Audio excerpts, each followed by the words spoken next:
Olá, Iagonautas do maior e melhor podcast do Espírito Santo e Ágora Podcast. Estamos aqui, eu, Hélio Marchione, mais conhecido como Hélio Hacker, Lindomar Gomes, Tamo junto sempre. mais conhecido como chefe do Catar, né? Veio com óculos lá. E meu amigo Fábio Boa. Hoje o Iágora Podcast recebendo Eugênio Ricas, superintendente da Polícia Federal aqui no Espírito Santo. Hoje a situação aqui vai engrossar o caldo, hein, Lindomar? Aqui é bom de ter cuidado. Aqui é melhor de ter cuidado. Mas, mas o que é mais importante é que o doutor Eugênio Ricas, ele tem responsabilidade, isso anda pela regra constitucional sempre. Isso aí, dentro das 4 linhas. Sempre. Da Constituição. Sempre. E o nosso amigo Eduardo aqui atrás das câmeras aqui, nos auxiliando aí, nos dando a honra da presença, auxiliando nesse podcast aqui. Então, eu vou passar a palavra pro meu amigo Lindomar Gomes, tem um recado importante para dar para vocês. Agradecer imensamente a todos os nossos Iagonautas, ultrapassamos 1.300 inscritos no canal do YouTube. 5 mil no Instagram. 5 mil no Instagram, ultrapassamos 18 mil visualizações no Instagram em 40 dias. Isso é uma coisa inimaginável. Podcast começando, né, cara? E aí, quem nos ajuda a fazer isso aqui são os nossos parceiros maravilhosos. Daqui a pouco eu vou falar do Dr. Eugênio, agradecer imensamente a presença dele aqui. Agradecer a nossa família Falqueto, né? Que sem o Falqueto na Serra Sede, não existiria Serra Sede sem o Falqueto. Falou em família Falqueto, se eu não falar agora eu vou acabar esquecendo. A família Falqueto vai entrar junto com a Paula Cakes e com Iágora com uma campanha de auxílio à cidade do garoto, tá? Legal, legal. Lembrando que a gente ia fazer uma ação lá ontem, mas não foi possível porque as chuvas não nos permitiu, porque o Iágora também é social. A cidade do garoto tá precisando de apoio. Agradecer a Resfriares que está nesse meio. Doutor Eugênio, o senhor veio no melhor momento, porque nós gravamos nossos primeiros programas, não tinha ar-condicionado aqui dentro dessa sala. Imagina, a gente praticamente cozinhava os nossos convidados. A Resfriares. Já vou começar então agradecendo o fato de terem me chamado no momento que eu tenho um ar-condicionado.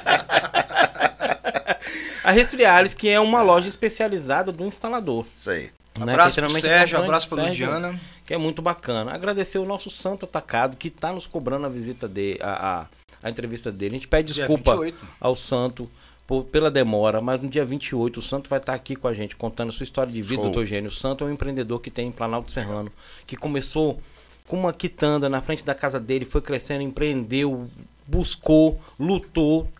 Hoje tem o Santo Atacado, que ele trabalha exatamente para esse pequeno, para quem está começando como ele começou lá atrás. E tem o posto de combustíveis dele também, que é da Rede Show, e ele que criou o Rede Show.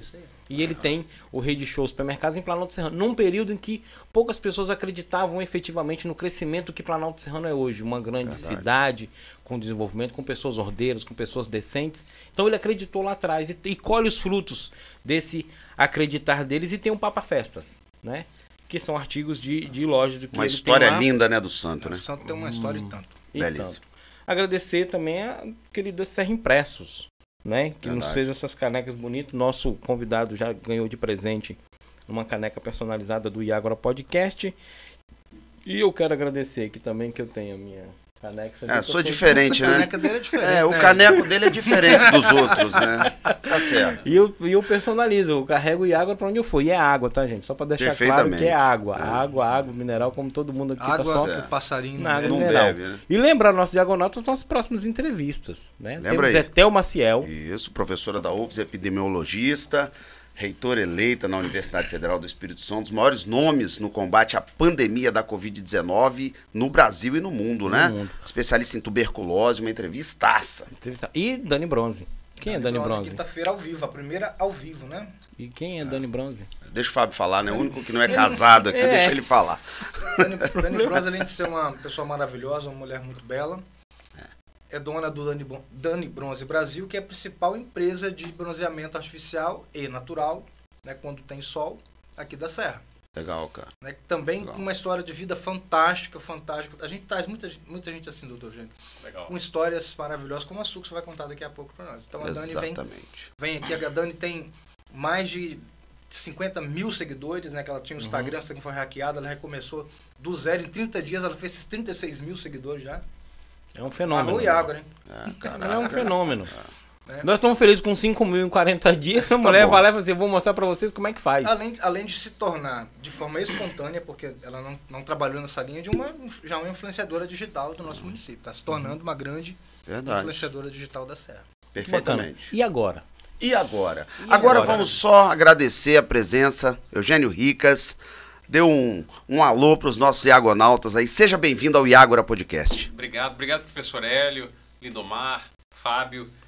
Cumprimentar todo mundo aí que nos acompanha. Para mim é uma honra poder estar aqui, poder falar um pouquinho aí sobre Polícia Federal. Perfeito. Sobre a minha trajetória, enfim, o que aparecer aqui a gente conversa a respeito. Perfeito. E quem vai rolar a bola é o Fábio, né? Vai rolar a bola, Fábio? Fábio, boa. Você vai dar o pontapé inicial? Tô bem fora de forma, mas já joguei muito. Imagino. Doutor Gênio. E eu jogo muito. Nós temos um público muito diferenciado. Isso a gente fica muito feliz em saber isso, porque quem vem ao Iágora não é um público específico. Todas as pessoas de todos os níveis, de todos os campos do conhecimento, vem aqui no Iágora. Basta ter uma história grandiosa, basta ter algo para contribuir com a vida das pessoas. Tem uma história para contar, uma história boa para contar. Então, assim, nós temos ali jovens, né, idosos, pessoas da meia idade, principalmente para os jovens hoje. Explica para eles o que é Polícia Federal e a diferença entre as outras polícias. Tá, vamos lá. Para explicar assim da forma mais simples, né? Polícia Federal é a Polícia Judiciária da União. O que é a Polícia Judiciária da União? É a polícia investigativa. A polícia é responsável por investigar os crimes, resolver os crimes da União. Nós temos aí o sistema brasileiro, é um sistema federativo. Então nós temos municípios, estados e União. Então aqueles crimes que são, dizendo legalmente, crimes federais, crimes que interessam a apuração à União, ou então aqueles crimes que atingem a União, seja uma de suas empresas, seja a sua área ambiental, qualquer coisa que atinja os interesses da União, a Polícia Federal que tem a responsabilidade de fazer essa apuração. Mas não para por aí. A Polícia Federal é uma polícia muito grande.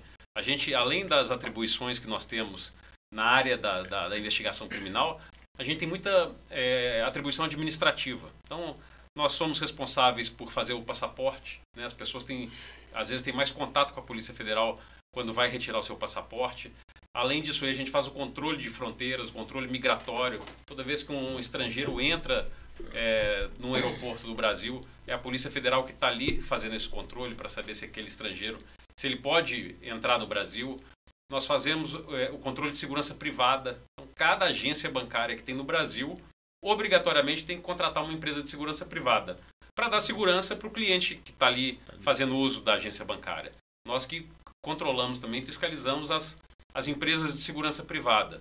Nós fazemos todo o controle de armas. Então a gente faz o controle de registro de arma, de transferência de arma, de porte de arma. Nós fazemos o controle de produtos químicos. Então nós temos uma atribuição gigantesca do ponto de vista administrativo. E além disso, a gente ainda é responsável por investigar crimes como tráfico de drogas, crimes ambientais, desvio de recursos públicos, quando esse recurso é da União, alguns determinados tipos de crimes cibernéticos, não todos, porque a gente tem uma competência concorrente com a Polícia Civil. PC.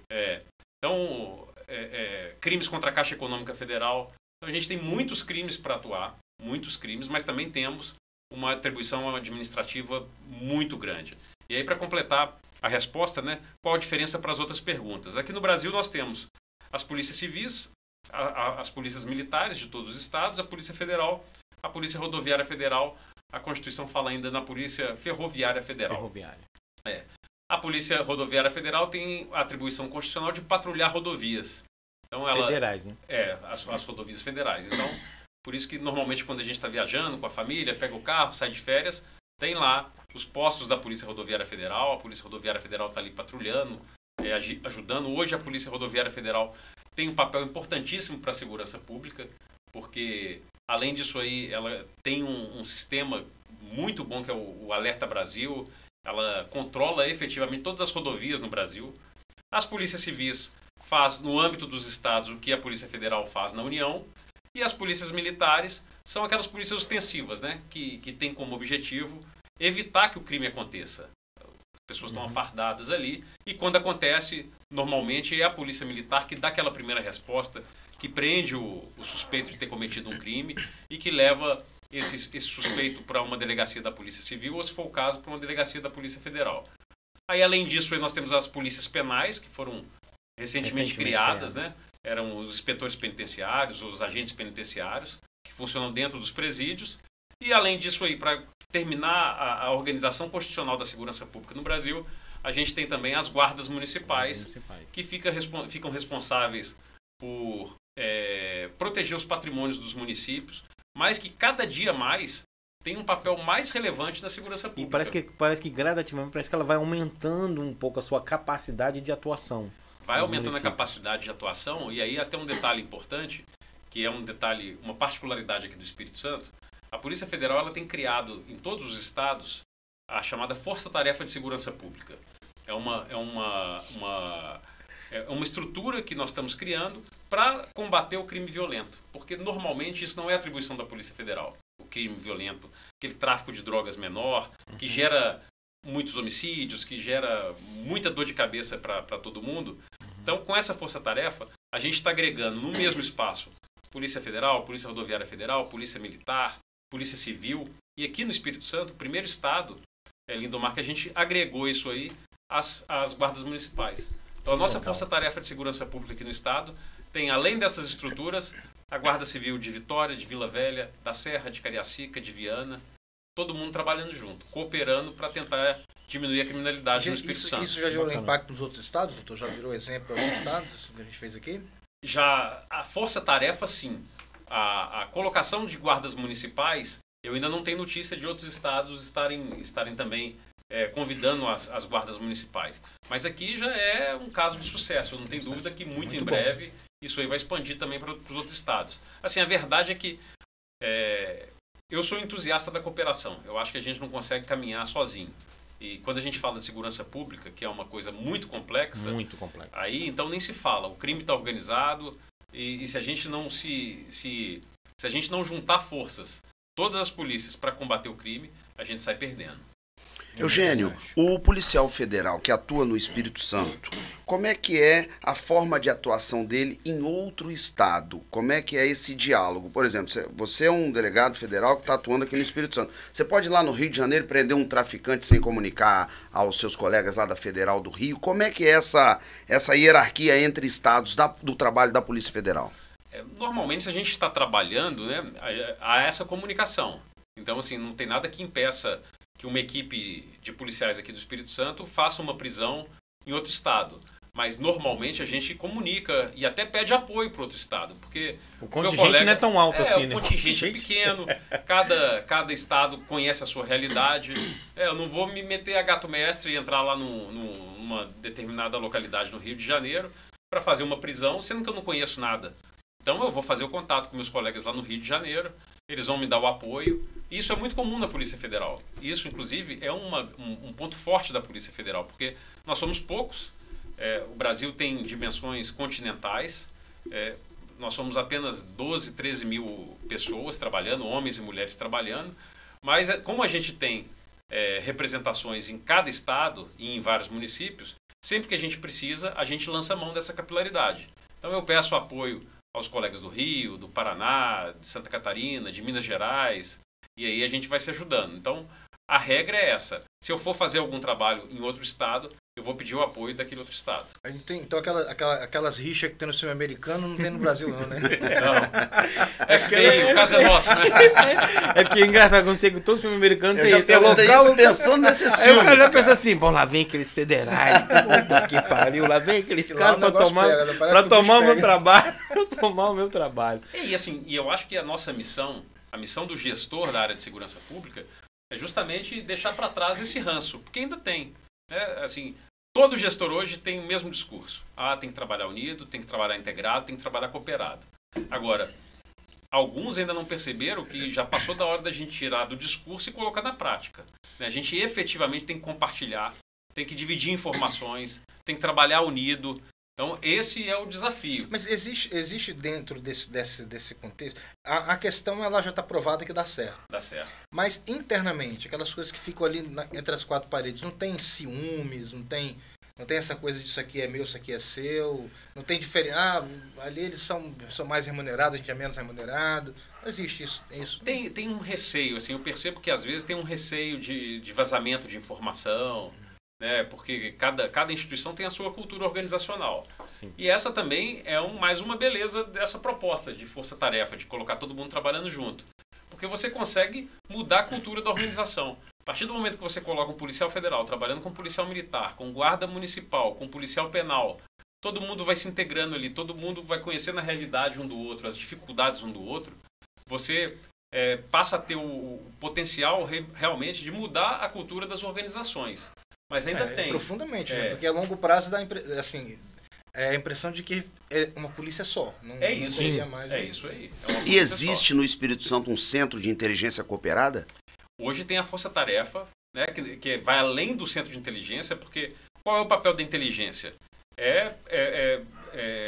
Subsidiar o decisor. Então você produz inteligência para que um órgão decisor ali tome decisões adequadas com base nas informações que você passa. A força-tarefa, ela vai muito além disso, porque aquelas pessoas que estão ali, elas estão investigando mesmo. Então, desde o momento em que se recebe a denúncia, elas investigam a organização criminosa, elas tentam localizar o patrimônio dessa organização criminosa. A gente não para o nosso trabalho ali na apreensão da droga, na apreensão da arma, na prisão daquelas pessoas. A gente quer tirar o patrimônio das organizações criminosas, localizar tudo, Hélio. A gente quer localizar o barco, o avião, a conta corrente, os imóveis, os laranjas. Porque o que acontece hoje? O cara produz muito, né? Vender cocaína é um negócio altamente lucrativo. Mas depois que o cara vende a cocaína, ele precisa lavar aquele dinheiro para ele poder usar em viagens, para ele poder comprar imóveis, para ele poder viver uma vida de luxo, ele tem que lavar aquele dinheiro. E como é que a gente consegue evitar isso aí? Como é que a gente consegue evitar que o sujeito, depois que ele vá para a cadeia, ele consiga permanecer fazendo a gestão da organização criminosa? Mesmo preso, né? Mesmo preso. Só tirando o patrimônio da organização. Por quê? Porque ninguém vende cocaína fiado. O cara pode ser o PCC, pode ser o que for. Se ele bater na porta do traficante lá na Colômbia, lá na Bolívia, lá no Peru, ele fala, eu te pago amanhã, cara, esquece. Ele nem de lá volta. Vamos falar, nem de lá volta. A saída para combater as organizações criminosas, além da prisão e da apreensão da droga, é a descapitalização. A gente precisa realmente identificar e retirar o patrimônio dessas organizações. O senhor antecipou uma pergunta que eu ia fazer a respeito disso, né? Entrevistado bom é assim. Essa questão da descapitalização que o senhor comenta, assim, é um assunto, né, recorrente, né? Eu acho também muito interessante, né? Agora, como que a gente trabalharia uma descapitalização do crime organizado como um foco naquilo que vai diminuir a criminalidade, vai diminuir a delinquência, com um problema da droga sendo tão complexo? Porque o problema da droga, ele transcende a questão econômica, material. Ele vai para a questão humana, ele vai para a questão social, emocional, as questões emocionais, as questões sociais. Então, está tudo muito interligado, porque a droga ela não está num estamento só da sociedade, tem em todos os estamentos da sociedade. Então, como seria, na sua visão assim, de futuro, alcançar esse objetivo final? Eu quero só complementar a sua pergunta, que é o seguinte, Eugênio. Como descapitalizar, né? Como fazer essa pergunta do Fábio aí. E de 0 a 100, quanto que a polícia hoje prende, consegue tirar da rua a droga, consegue tirar a droga da rua de 0 a 100? Quanto que ela consegue acabar, tirar e quanto que fica no crime aí? Quanto que tá rolando aí? Tá fora. Agora você tô com o professor da UFS aqui, agora a gente para aqui. Vamos começar a tese de doutorado, né? Fazer conta. E ele puxa na matemática, na sociolivagem. Vamos lá, vou tentar responder. São temas bastante complexos, né? Sim. Desde que o homem é homem, existe droga. Né? Desde que, assim, até na pré-história, o homem ainda primata, ele fazia uso de ervas que alteravam a percepção dele. Então, assim, passava lá na árvore, tirava uma folhinha, mastigava. Então, esse é um primeiro ponto. Encarava o leão. É isso aí.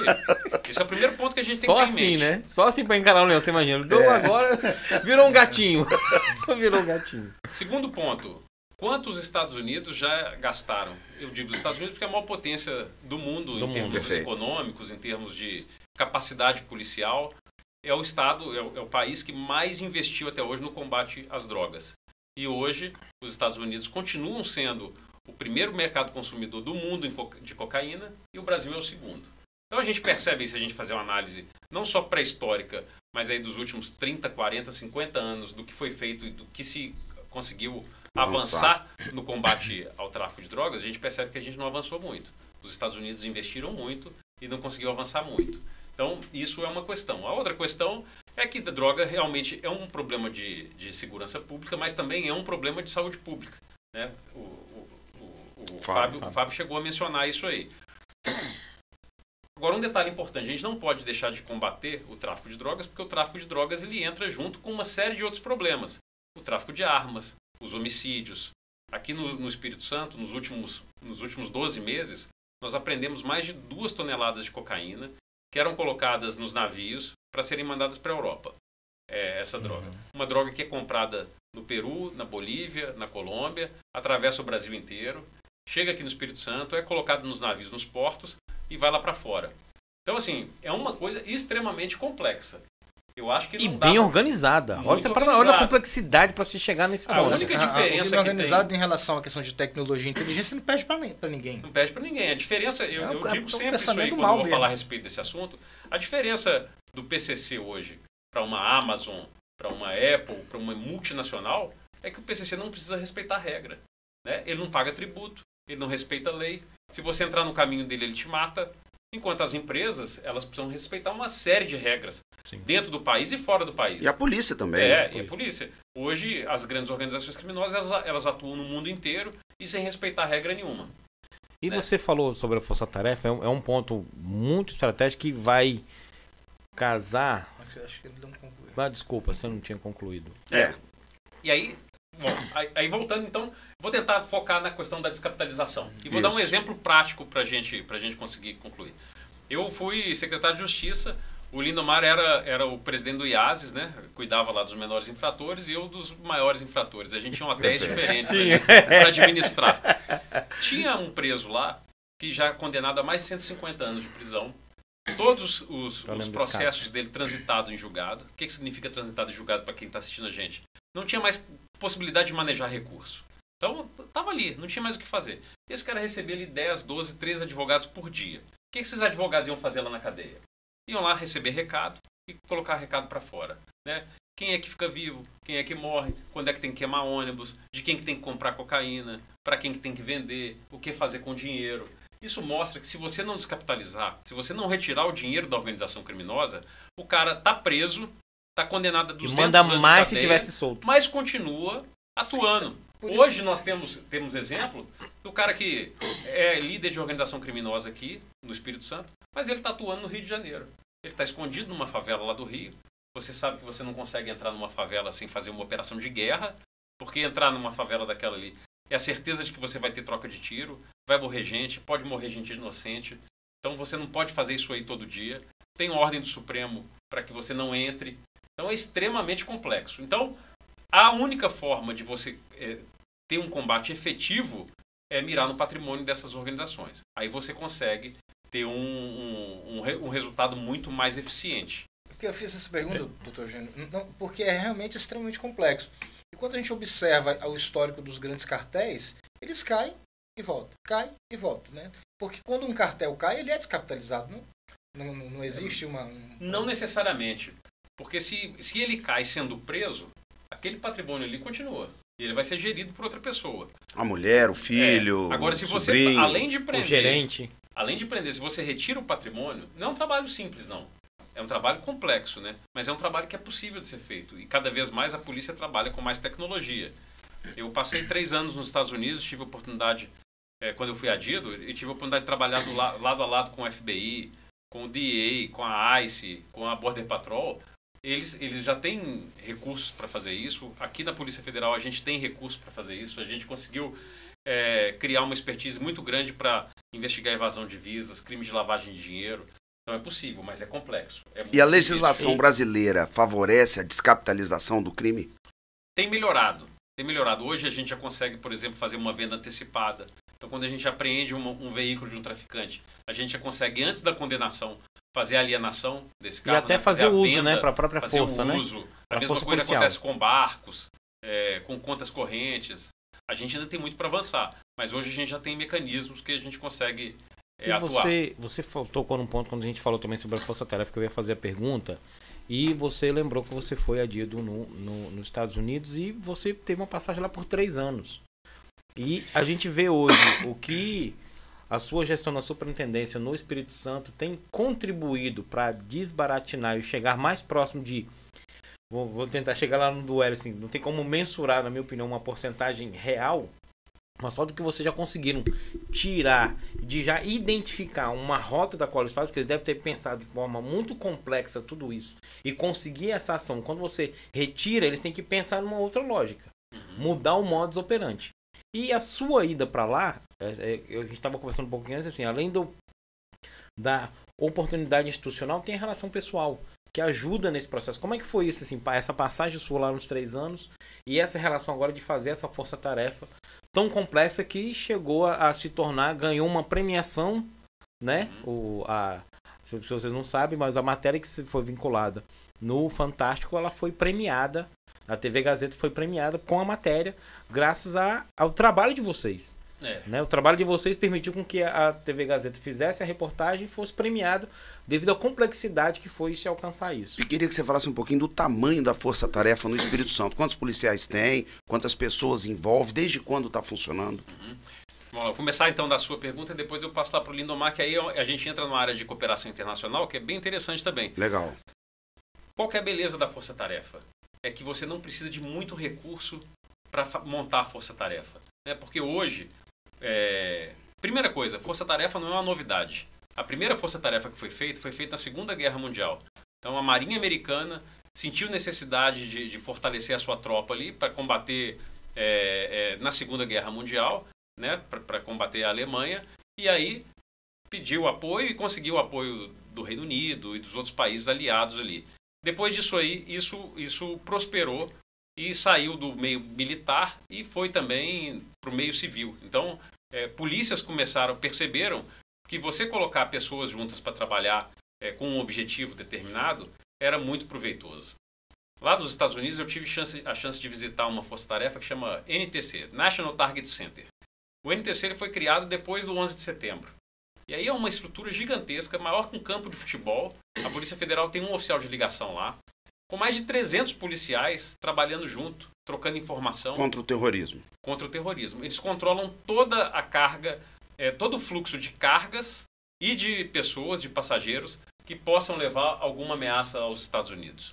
Isso aí, eles só começaram essa força-tarefa depois do 11 de setembro. Né? Morreram 3 mil pessoas. Para aperfeiçoar... Para fazer um combate mais efetivo. efetivo. Aqui no Brasil, a gente tem aí mais de 40 mil homicídios por ano. Chegamos a ter 58 mil. Hoje a gente tem mais de 40 mil. Quer dizer, é mais de 11 de setembro por mês. E até hoje a gente ainda não percebeu que o caminho é força-tarefa. E por que é força-tarefa? Hoje, se você perguntar quantos policiais tem na Polícia Federal? No Brasil inteiro, 13 mil. No Espírito Santo, 300. Eu tenho uma atribuição gigantesca, né? Comentei aqui a atribuição administrativa que nós temos. Então é muito difícil eu separar um grupo de policiais para se dedicar a uma determinada atividade. Mas eu posso colocar lá 4 policiais. Então a Polícia Federal colocou 4. A Polícia Rodoviária vai e me dá 2. A Polícia Civil mais 2. A Polícia Militar mais 2. Já foi Cada 10. Guarda Municipal mais 2. A Polícia Penal mais 2. Quando você vê, você tem 15, 20 policiais ali.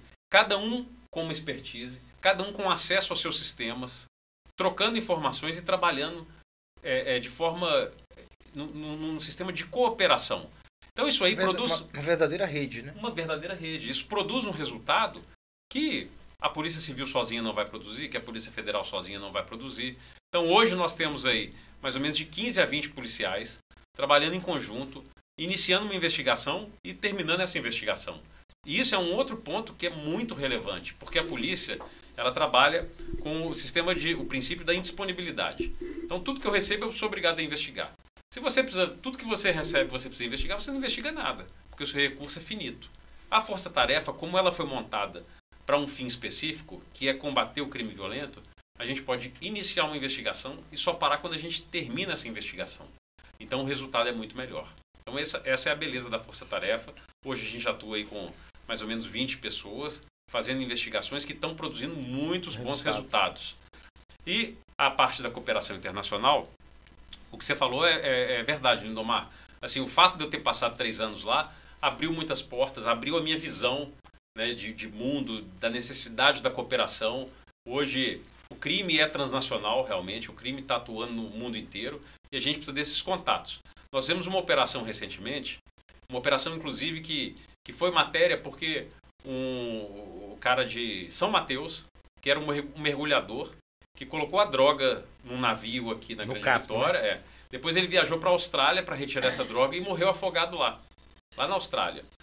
É um mergulho muito complexo, né? O cara coloca a vida dele em risco quando ele topa trabalhar para o tráfico de drogas, e foi isso que aconteceu. Ele morreu na Austrália. E ele é capixaba? Capixaba, de São Mateus. São Mateus. Nesse caso, nessa operação que a gente trabalhou, nós trabalhamos junto com a polícia dos Estados Unidos, com a polícia da França, com a polícia do Catar, com a polícia da Indonésia e com a polícia da Austrália.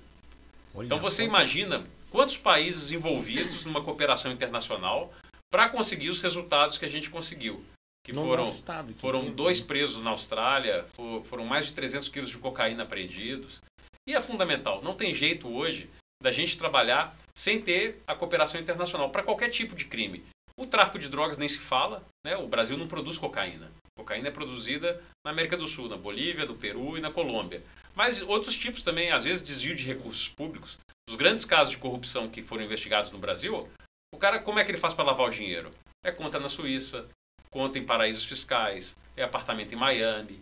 E aí você tem uma primeira missão que é investigar o crime, produzir prova de que o cara realmente praticou o crime. E o segundo ponto é identificar o patrimônio que ele adquiriu com o provento ilícito do crime. E aí você tem que, mais uma vez, você depende da cooperação internacional para localizar o apartamento, para localizar a conta corrente e resgatar isso tudo para que isso volte para os cofres públicos. Né? E como é que foi ser adido lá por 3 anos? É fantástico, fantástico. Eu digo que eu agradeço todos os dias essa oportunidade que a Polícia Federal me deu. Que Deus e a Polícia Federal me deram. Porque você tem uma experiência fantástica do ponto de vista profissional, que é você trabalhar lado a lado com as maiores polícias do mundo, né? Com a FBI, com a DEA, com a ICE. E você vê como o brasileiro é capacitado, como nós temos capacidade para improvisar, para gerenciar crises. Então, você faz um network muito legal, você conhece muitas pessoas. Então, isso é fantástico. Do ponto de vista pessoal também, fantástico. Minha filha nasceu lá, minha filha caçula. O meu filho foi para lá com 5 anos, voltou com 8. Fala um inglês fluente, sem sotaque. Ver ele falando inglês é a mesma coisa que um americano falando. Então foi muito bom para minha família. Do ponto de vista pessoal foi fantástico, do ponto de vista profissional também. Então, fantástico. E nessa força-tarefa recente, você viu alguns colegas de lá que esteve aqui. Não é? Que vocês se reencontraram aqui no estado. A gente tem recebido muito, porque nesses trabalhos que têm sido feitos pela Força Tarefa, pela nossa Delegacia de Repressão Entorpecente, a gente tem tido contatos muito próximos, principalmente com o DEA, que é a polícia americana que cuida do tráfico de drogas. Então eles têm vindo muito aqui e frequentemente a gente tem mantido um contato. E não só com eles, mas também com policiais da França, policiais da Austrália. Enquanto eu estive lá, eu tive a oportunidade por 2 vezes de ser presidente da APALA. A APALA é a Associação de Adidos Policiais da América Latina nos Estados Unidos.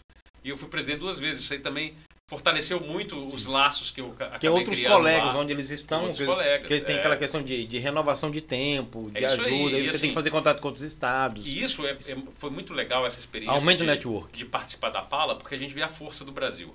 Né? A gente está lá nos Estados Unidos, que é a maior potência do mundo. Todos os países têm uma representação lá. E aí a gente vê os nossos vizinhos sul-americanos, como eles dependem do Brasil. Porque quando o Brasil pede uma agenda com qualquer agência americana, a gente consegue. Rápido, talvez a gente não vai conseguir falar com o primeiro escalão, mas a gente consegue com o segundo, com o terceiro. Agora, alguns países da América do Sul não conseguem.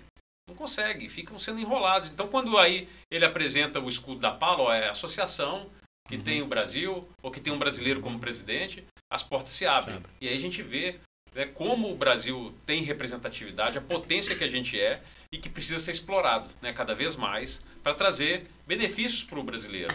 E no não campo adianta, da segurança, no campo da economia, no campo da educação. E não adianta os argentinos achar só porque eles foram campeões mundiais que vai mudar não, porque o Brasil vai continuar como a maior potência lá nos Estados Unidos. Não adianta achar porque é campeão mundial que não vai resolver. E o contingente da Polícia Federal é suficiente ou vocês conseguem mensurar o que seria o ideal?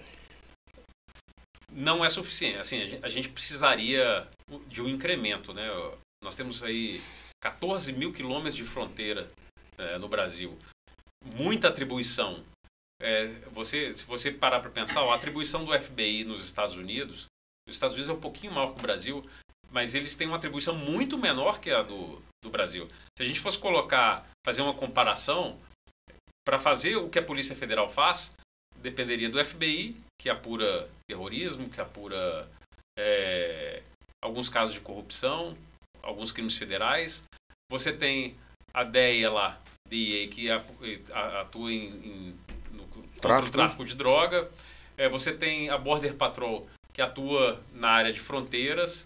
Quer dizer, tem a ICE, que atua em crimes de imigração e tráfico de armas. Tem a ATF também, que atua administrativamente no caso de armas. Então, eu já falei de 5 agências que facilmente aí teria muito mais de 200, 250 mil homens para fazer o que a Polícia Federal faz aqui sozinha, com 13 mil.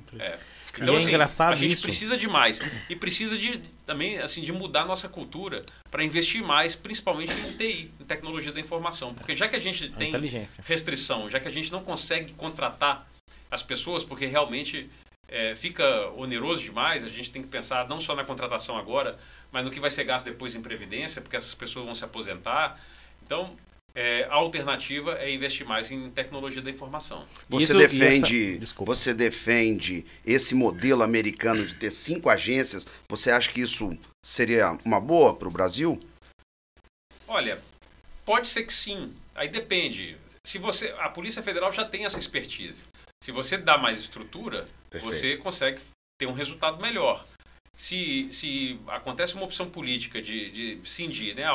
Vai sair. E essa é uma discussão que acontece.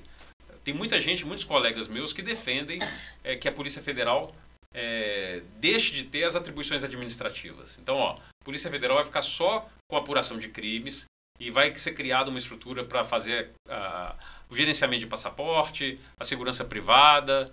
É possível, isso é uma discussão. Eu acho que todas as questões geram prós e contras. Inclusive, o importante é ter a estrutura para fazer o trabalho e prestar um serviço de qualidade para o cidadão. Inclusive, o Ciro Gomes, que era candidato a presidente da República, ele falava muito sobre isso. Ele falava assim, nós temos uma Polícia Federal que tem 13 mil policiais. Ele fez, eu só acho o erro dele é como ele fala, quando ele traz pro pejorativo, diz assim, que a maioria fica lá batendo um carimbinho atrás da mesa. Fica para ele diminui o trabalho, ainda que ele seja administrativo. Eu acho que não é bem esse caminho. Ele falou assim, a gente precisa fazer com que a boa parte desse contingente esteja lá nas fronteiras, fazendo um serviço de inteligência. Ele falou muito isso, né? Mas eu acho que ele só colocou de forma equivocada, que o doutor Eugênio traz de uma forma mais inteligente, que olha, é uma decisão política que precisa acontecer, a gente precisa aperfeiçoar, ou é um modelo atual, aperfeiçoar ele, se a gente tiver que fazer uma ruptura de modelo e que se aperfeiçoe, então o cerne tem que aperfeiçoar. Porque assim, o importante a gente ter em mente que, seja de uma forma ou de outra, vai ter que se investir na estrutura. Né? Isso que eu ia comentar, porque 200 mil para 13 mil, tudo bem, guardado as comparações entre Brasil e Estados Unidos, mas o contingente está. Porque hoje você vê bem, hoje a Polícia Federal já presta um serviço de excelência. Sim. Né? E com essa estrutura. Se melhorar um pouco mais a estrutura, certamente a gente vai ter condição de prestar um serviço melhor. Se você tira essas atribuições e passa para outras estruturas, você precisa passar mais estrutura, não só de pessoal, mas também de equipamentos. E essa nova organização que vai ser criada vai ter que aprender, vai ter que começar do zero.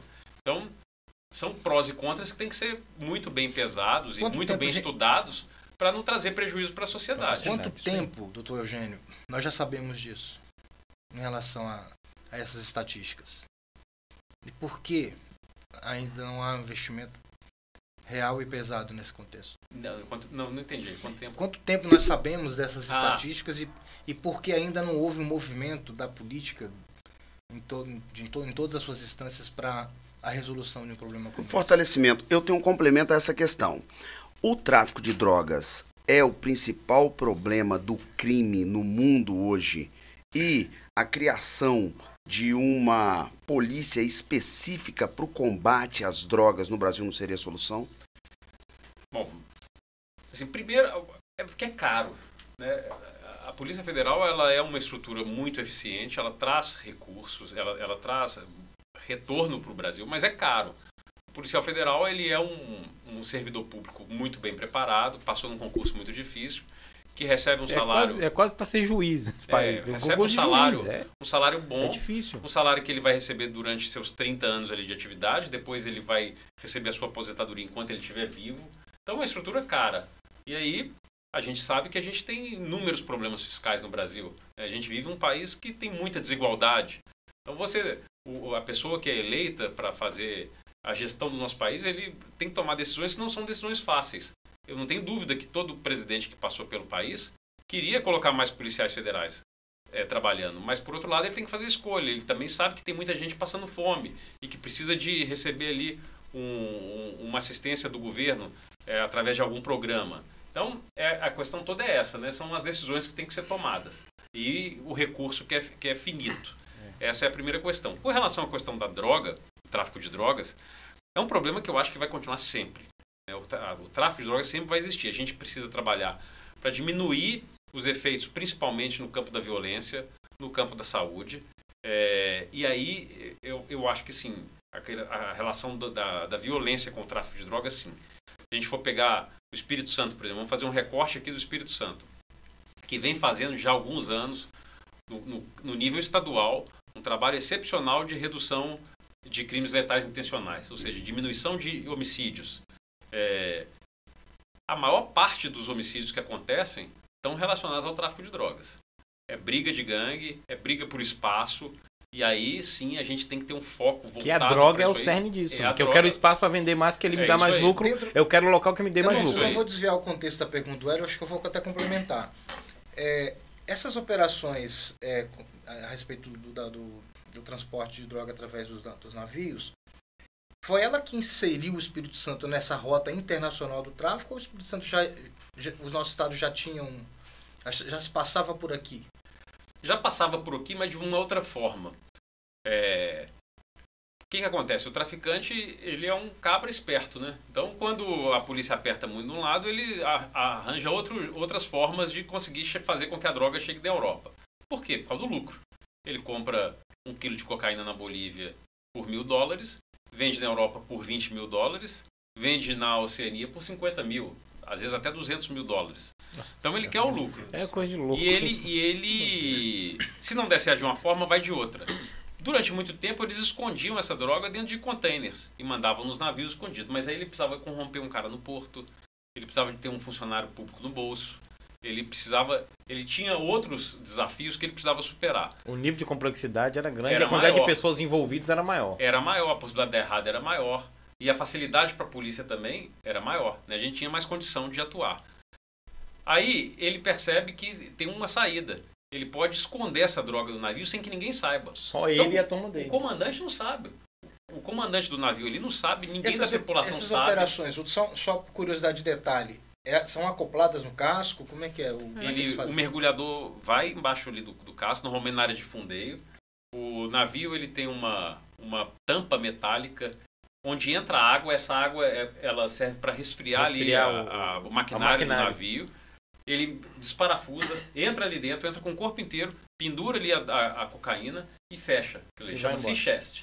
E ele sabia até a hora que tinha o processo de manutenção daquele espaço. Ele sabia qual o horário da manutenção. O horário da manutenção é 10 da manhã, então eu só posso chegar lá às 10h30 para 11 horas da manhã. Então assim, a gente conseguiu uma veia para a gente investigar isso aí, e a gente tem conseguido muito sucesso nessas investigações. Mas essa foi a principal operação que coloca o nosso estado pela primeira vez assim nesse nível de tráfico internacional. A recorrência de casos como esse, né, que nos últimos 12 meses a gente pegou mais de 2 toneladas de cocaína, permite que a gente afirme que sim, que hoje o Espírito Santo faz parte da rota do tráfico internacional de cocaína. Por quê? Porque nós temos muito porto, né? Assim como outros estados que têm muitos portos e que também são utilizados pelas grandes organizações criminais. E não é porque é o Espírito Santo, não. É porque a gente tem porto. E aí essa característica atrai os traficantes. E aí traz pra gente uma reflexão de que agora, onde tem o porto, você tem que pensar num processo de melhoria de segurança, de iluminação, para tentar vigiar cada vez mais esses navios que chegam aqui, graças ao trabalho que a Polícia Federal fez, que aí agora um outro ente precisa se proteger e se cercar para não permitir com que ele aconteça novamente. É isso. A PF conseguiu apurar quanto tempo vem sendo feito esse tipo de movimento? Tem muitos anos. A gente chegou a ter notícia de casos como esse e de pegar isoladamente há 15 anos atrás. Então, assim, é muito difícil falar quando foi que isso começou. Mas, assim, se intensificou nos últimos tempos, porque eles efetivamente migraram de uma forma para outra, né? Assim, a gente tem muitos casos do cara escondendo droga dentro de peixe, dentro de frutas, dentro de transformadores. De pedra de mármore. Pedra de mármore. Mas, assim, é um trabalho que a logística é muito mais complexa. Você contratar um mergulhador e esconder essa droga no navio é muito mais fácil. Na sua opinião, a solução seria a criação de uma polícia específica de combate ao tráfico de drogas? Não, solução não existe. Para o tráfico de drogas não existe, né? A gente faz essa análise aí, é um negócio que sempre vai ter. Sempre vai ter. A gente precisa diminuir os efeitos violentos do tráfico de droga, tentar descapitalizar as grandes organizações criminosas. E aí a gente volta lá naquele assunto. A solução é tirar uma parte da Polícia Federal e que vai ficar responsável só para combater o tráfico de drogas. Você vai ter alguns benefícios, né? Você vai ter uma polícia muito mais especializada. Só naquela atividade. Hoje, na Polícia Federal, nós temos as delegacias de repressão entorpecente, temos os grupos de investigações sensíveis, que são responsáveis só por fazer essa atividade. Mas se você tiver uma polícia inteira só para fazer isso, você vai ter uma estrutura mais robusta, você vai ter mais resultado. Agora, daí a poder afirmar que vai acabar com o tráfico de drogas, a DEA não acabou, né? E a DEA atua em quantos países? Atua na Colômbia, atua na América do Sul. A DEA é a polícia americana que cuida disso. Eles têm essa agência. Eles têm uma agência são uma grande potência, né? De combate ao tráfico de drogas. Eles são uma grande potência. Tá falando de uma grande potência. Assim, e dá para falar de DEA tranquilamente, eu tenho certeza que quem está nos acompanhando aí sabe, porque já assistiu o Pablo Escobar, assistiu Narcos, todas essas séries, e o DEA está lá atuando livremente no México, na Colômbia. Uma corrida de gato contra o rato. É um negócio, o Tom e Jerry eternamente. Por exemplo, talvez eu use um termo impróprio, mas o Espírito Santo tem um status no sentido de ser rota internacional de droga. Isso também traz consequências reais da violência de rua, atrai outro tipo de criminalidade para o Estado, isso traz uma consequência real assim, para o nosso território? Indiretamente acaba trazendo. Por quê? Porque a gente sabe que quem faz esse trabalho são as grandes organizações criminosas, por exemplo, o PCC. E aí, ele acaba atuando aqui. Ele busca essa droga na América do Sul, ele entra no Brasil inteiro e ele acaba tendo células que estão atuando aqui dentro, né? E que manda droga para lá, mas que também faz comércio de arma, que tem interferência de outras organizações criminosas daqui. Então isso aí acaba também fomentando a violência, não tem dúvida disso. Muito embora a gente saiba que a base não é o Espírito Santo, a base deles é São Paulo, mas eles atuam. Nós tivemos um evento aqui no Espírito Santo recentemente, que foi aquele assalto em Santa Leopoldina, né, chamado de Novo Cangaço. Sim. E eu tinha escrito um artigo na Gazeta em maio de 2021, quer dizer, um ano e meio antes do evento. O evento aconteceu em outubro, dia 30 de setembro, um ano e meio antes exatamente, falando que ainda não havia acontecido no Espírito Santo, mas que a gente podia, em determinado momento, ser surpreendido com um evento como aquele. Acabou, infelizmente, acontecendo. E as investigações demonstram que pode ter relação, sim, com o PCC, atuando daquela forma, com aquela criminalidade violenta que para uma cidade inteira, e essa talvez seja a maior gravidade do Novo Cangaço, desse modelo de atividade criminosa, que é durante alguns minutos ou algumas horas, o Estado ele fica completamente afastado. Ali. Os criminosos eles entram, eles dominam as polícias e eles fazem o que querem. Ou seja, eles subjugam 100% do Estado. E esse é um problema seríssimo. E houve uma força-tarefa para que pudesse se resolveu bem rápido. Aí a Polícia Rodoviária atuou de forma brilhante, conseguiu a informação, passou essa informação para a Polícia Civil, para a Polícia Militar. Assim, a força-tarefa a rapidez com que foi tudo solucionado, que parte foi preso, parte resistiu à prisão e acabou sendo morta, foi uma coisa impressionante. Assim, o recado que passou, aquele evento passou, inclusive para outros criminosos fora do Brasil, foi muito bem dado, né? Aqui não. E eu escrevi depois um artigo sobre isso. Falei, aqui no Espírito Santo o novo cangaço não é bem-vindo. E teve uma frase, inclusive, do governador, que o governador falou, que ele tem que escolher. Se ele tiver aqui pro caixão, ele vai. Tem uma fala do governador nesse sentido. Essa questão do crime organizado e das organizações criminosas, situar os nossos internautas. Porque a gente ouve falar que existe crime organizado. Mas as organizações criminosas, como nós falamos agora há pouco, elas são extremamente organizadas mesmo. O nome já diz, esse nome. Né? Quais são os principais hoje que atuam no nosso país? E no Espírito Santo, né? Em particular. Aqui no e na Serra. Aqui no Espírito Santo temos o PCV, né? Que é o primeiro comando de Vitória. O PCC é o maior, lá de São Paulo. Tem célula em Vitória do PCC? Tem fazendo esse trabalho, né? Mandando droga para a Europa, colocando em navio. Tem o Comando Vermelho, que surgiu ali na década de 70, né? Nos presídios do Rio de Janeiro. Mais para o Nordeste, nós temos a Família do Norte. Nós temos... Hoje tem uma organização não governamental que estuda isso aí, chama Insight Crime, e quem tiver curiosidade dá para entrar lá, é www.insightcrime.org, e mostra as maiores organizações criminosas do mundo, e tem fotos bem interessantes, porque cada organização criminosa tem uma característica, né? Nós temos lá, em El Salvador, o MS-13, que é Mara Salvatrucha 13, e todos os integrantes têm um rosto completamente tatuado, praticam crimes terríveis. Os cartéis mexicanos também, que eles passam o recado através de homicídios que são abomináveis, pendura gente nas pontes, é um negócio bárbaro. Mas tem muitas organizações criminosas menores aqui no Brasil. Essas organizações criminosas, elas atuam no modelo de uma força-tarefa, são amigas, atuam conjuntamente ou são inimigas? Algumas atuam no modelo de associação. Perfeito. Algumas são inimigas. Mas, por exemplo, vamos supor que é uma verdadeira operação logística, né? O cara que vai mandar essa droga lá para a Europa, ele compra essa droga de São Paulo, lá na Bolívia. Lá na Bolívia ele contrata parceiros para fazer com que essa droga entre dentro do território brasileiro em pequenos aviões. Esse avião ele pousa em pistas clandestinas na fronteira, que não é policiada, porque é uma fronteira gigantesca. E ele sabe onde está, onde não está. Isso aí. Ele tem tempo para analisar isso. Faz esse trabalho de explodir essas pistas clandestinas, mas a gente explode num dia, logo depois eles vão e fazem outras. Porque eles têm contingente para isso, tem tempo para isso. Essa droga sai do avião, entra em caminhões ou em carros e vem para os grandes centros. Nos grandes centros, parte dessa droga é vendida, né, porque o Brasil é o segundo maior mercado consumidor de cocaína, e parte é mandada para a Europa. E aí, eles contratam mais uma parte para...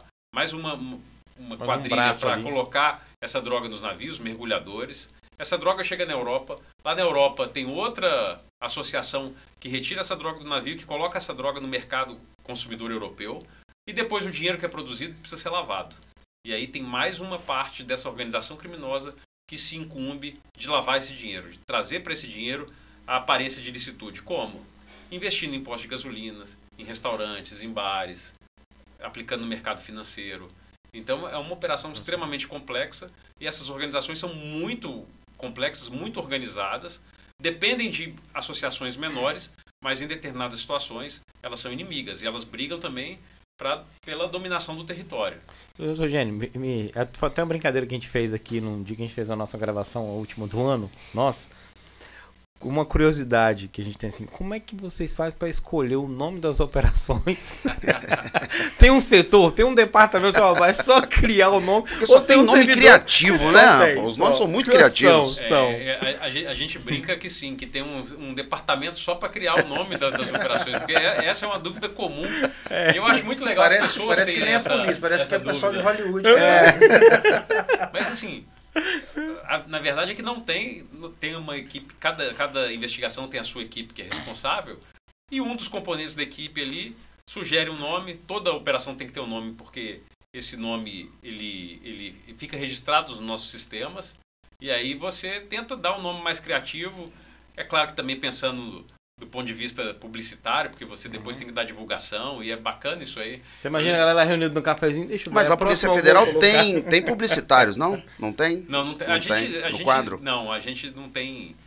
A gente só conta mesmo com. Nosso quadro é muito enxuto, então somos policiais. Porque o concurso da Polícia Federal tem várias habilidades, né? Várias profissões, né? Tem agente, papiloscopista, escrivão, delegado e peritos. E aí tem um quadro administrativo. E a gente tem alguns terceirizados, né? Mas aí teve um... Eu acho que uma das operações que, nesse caso, foi eu que batizei, que eu achei o nome muito legal. A gente estava com uma investigação de tráfico de droga e o cara estava escondendo dentro da pedra. Alguém até mencionou isso aqui. Dentro de pedras de mármores, de granito. Uhum.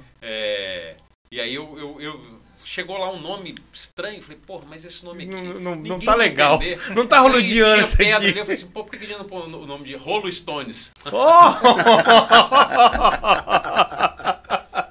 Tá vendo? Chegou o nome lá e eu acho que esse nome não é muito hollywoodiano, não. Deixa eu ver se tem um mais. Não vai emplacar.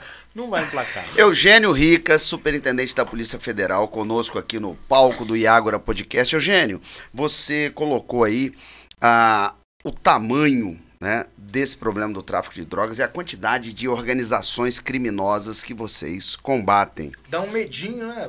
E você só de falar dá um medinho, né, Fábio? Aí vem a minha questão.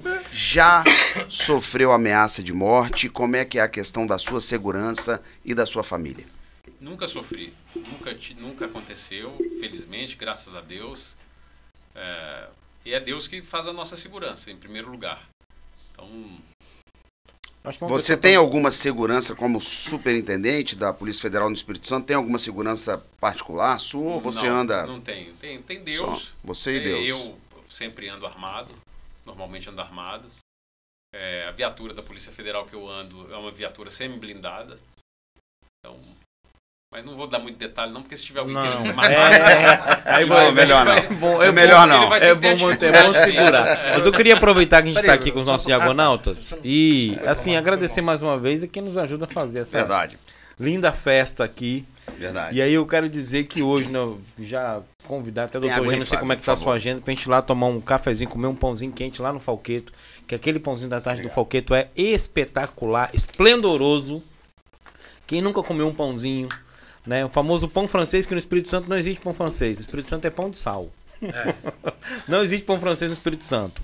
Agradecer a Resfriares mais uma vez, porque assim, olha só, eu não tô transpirando, eu não tô todo suado. O Eduardo vai ficar feliz com a imagem, do jeito que vai ficar ali, tá ali balançando positivamente, porque realmente eu não tô suando igual tampa de chaleira. Agradecer Resfriares. Espetacular.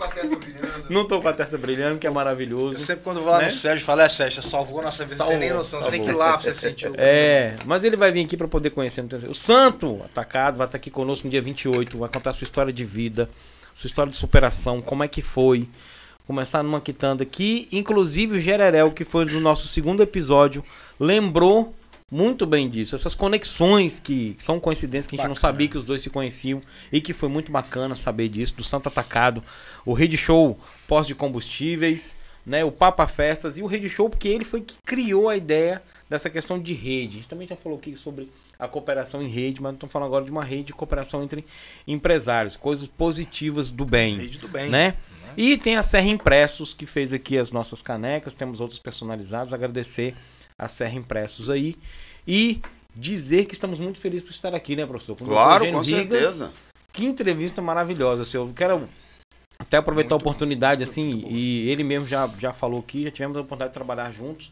Ele foi secretário de Justiça, ele cuidava lá dos adultos, né, que estavam presos, era um outro tipo de hotel, eu cuidava do hotel... Dos maiores infratores, você dos menores infratores. Dos menores, mas eu tenho, assim, uma gratidão, efetivamente, pelo doutor Eugênio, porque ele sempre me tratou com muito respeito, com muita dignidade, me fez um convite lá atrás, né, quando a gente trabalhava juntos.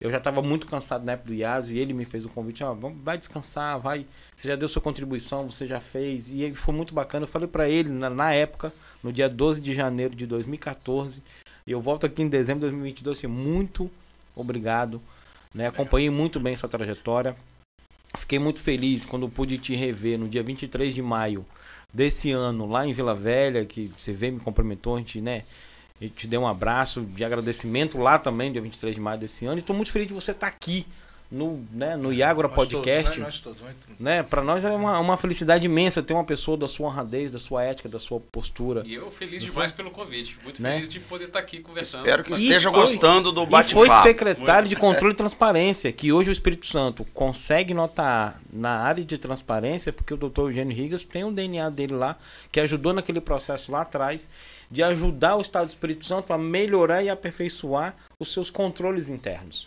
Eu queria que você depois, eu sei que o Fábio depois vai fazer uma outra pergunta, não muito nisso, mas era importante você falar sobre a sua passagem nesses espaços. Né? Você falou com muita propriedade sobre os inspetores penitenciários, me dava vontade de entrar no assunto. Eu falei, não, vai ter um momento certo, porque você acompanhou essa luta dos inspetores, né, da Polícia Penal hoje, sim, que foi um avanço, que você acompanhou esse processo de discussão lá atrás. E a importância disso, como é que isso é hoje, como é que foi a sua passagem? Você lembra, quando eu estava na Secretaria de Justiça, nós ainda tínhamos o agente de escolta e o agente de presídio. Aí nós fizemos uma reestruturação, criamos o inspetor penitenciário, eles não tinham nem identidade funcional. Não tinha. A gente criou a identidade funcional deles, isso aí parece pouco, né? Mas o servidor público, principalmente o servidor público na área de segurança, a gente já trabalha com entusiasmo, a gente é abnegado, então pouca coisa já melhora a nossa autoestima. Isso que você ajudou dentro da Secretaria de Gestão, você que ajudou para a SEGER, que é a Secretaria de Gestão, enxergar a necessidade de fazer esse processo de unificação, de como se unificaria, isso e num diálogo com o sindicato, que não é fácil. Não é fácil. De conversar, dialogar, de tentar chegar num consenso. E a sua capacidade demonstrou isso, que foram muitos avanços naquela época, a gente conseguiu melhorar muito. Eu passei Dia dos Pais e passei Natal dentro de presídio rebelado. Para mim, a experiência de você fazer a gestão do sistema prisional é uma coisa fantástica, porque dentro do sistema prisional você tem quase 3 ou 4 secretarias. Você é responsável por uma secretaria de educação, porque você tem que dar educação para aquelas pessoas que estão ali. Você é responsável por uma secretaria da saúde, porque você dá saúde para aquelas pessoas que estão ali. Então você contrata tudo que tem de saúde para aquelas pessoas, né? Claro que elas têm acesso ao SUS, mas o atendimento primário, muitas vezes você dá dentro da cadeia mesmo. Para amenizar o risco de sair fuga. Para amenizar o risco, Você tem uma secretaria de segurança, porque você precisa gerir com segurança. E tudo isso num ambiente onde as pessoas estão privadas de liberdade, que é o segundo bem mais precioso da nossa vida, né? Depois da vida é a liberdade. Então é um ambiente conflituoso, que gere volumes absurdos de recurso público. Sim. E você fazer aquela gestão, então é muito difícil. Foi um aprendizado gigantesco para mim. Me rendeu uma insônia, que às vezes até hoje eu ainda tenho dificuldade para dormir. Qual foi o período que você ficou na Secretaria de Justiça? De 2013 até 2016. Secretário de Justiça. Eu comecei como subsecretário, fiquei 6 meses como subsecretário, depois fiquei como secretário de Justiça. E depois fui para a Seconte, para a Secretaria de Controle e Transparência, mais 1 ano e 10 meses, por aí. Doutor Gênio, aproveitando esse contexto que o Lindomar trouxe, e ao mesmo tempo puxando aqui para finalizar um pouco o que a gente vinha falando, porque tem uma pergunta que eu acho que é muito importante, eu gostaria de fazer, os diagonautas e os capixabas também gostariam de ouvir. Sua preocupação com o Estado, né? Atuou, né, na questão de governo, mas em relação, mais uma vez, a questão do crime organizado e do crime de violência, como nós estamos, né, como você mesmo colocou, como o crime mais inteligente vem se instalando aqui, o Espírito Santo corre o risco de se tornar o Rio de Janeiro? Olha só, a gente tem avançado muito, né? O Espírito Santo ele tem um programa de governo, o Estado Presente, que faz um monitoramento permanente. Isso aí é conduzido pelo próprio governador. Então ele faz um monitoramento dos índices de crimes letais intencionais. A gente tem reduzido ano após ano. Quando ele assumiu era 2.000, caiu para 1.000. É uma redução consistente. Ano após ano vem reduzindo isso aí, o número de crimes letais intencionais. O Espírito Santo já teve números muito piores 2.000, nisso, né? Aí. Eu acho que a gente não pode cochilar. Em segurança pública a gente não pode cochilar. Havia uma crença coletiva de que há um tempo atrás os criminosos do Rio viravam para cá. Milicianos. É o contrário. Na verdade, o problema é que criminosos do Espírito Santo saem daqui e vão para o Rio de Janeiro. E ficam fora do alcance da polícia aqui. Tanto é que os criminosos procurados aqui, a lista dos 10 mais procurados, todos eles praticamente Quando eles estão aqui, a gente consegue localizar. A Polícia Militar consegue, a Polícia Civil consegue, a Polícia Federal consegue, mas eles se escondem lá nas comunidades do Rio de Janeiro porque é muito mais difícil. E isso gera uma série de problemas. Por quê? Porque o cara ele está fazendo networking, né? Então ele está morando na comunidade do Rio e ele está aplicando aqui o que ele aprende lá. Então, situações que nós não víamos há alguns anos, como barricadas nas ruas, como bombas nas ruas, a gente tem visto ultimamente. Isso é uma tendência. O crime tende a ficar mais violento, o crime fica mais ousado. Hoje nós temos muito mais enfrentamento à polícia do que nós tínhamos há alguns anos atrás. Isso é uma tendência.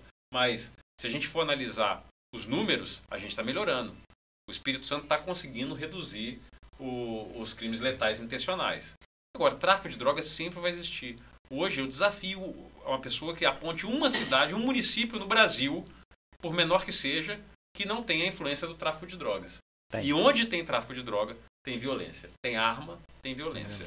Eugênio, recentemente a Polícia Federal aqui do Espírito Santo, recentemente, coisas, né, de uma semana atrás, aí, recebeu a determinação do ministro do STF para cumprir mandatos, né, de busca e até de prisão de figuras públicas do Espírito Santo, deputado estadual, políticos, pessoas da sociedade. Eu gostaria que você falasse um pouquinho sobre como que foi esse processo aí e por que foi a Polícia Federal que teve que cumprir essa determinação do ministro do STF, do Alexandre de Moraes, contra esses atos antidemocráticos que estão acontecendo. A complexidade que você já falou, que você tem um contingente que não é tão grande, como é que é a complexidade? E por que foi a Polícia Federal, não foi uma outra polícia? Eu fiquei um pouco na dúvida nesse processo. Como a Polícia Federal é a Polícia Judiciária da União, e esses mandados eles vieram da Suprema Corte do Brasil, né, do Supremo Tribunal Federal, o ministro responsável, que foi o ministro Alexandre de Moraes, ele determinou que a Polícia Federal cumprisse. Perfeito. Foram 23 mandados de busca e apreensão, 2 mandados de colocação de tornozeleira eletrônica e 4 mandados de prisão. Nós cumprimos 100% dos mandados de busca e apreensão no mesmo dia, 100% dos mandados de colocação de tornozeleira eletrônica no mesmo dia, e dos 4 mandados de prisão nós cumprimos 2 no mesmo dia. A pessoa está foragida, a gente não tem notícia dela. No outro caso, a pessoa, o alvo, ele foi para frente do 38º Batalhão de Infantaria. Não havia...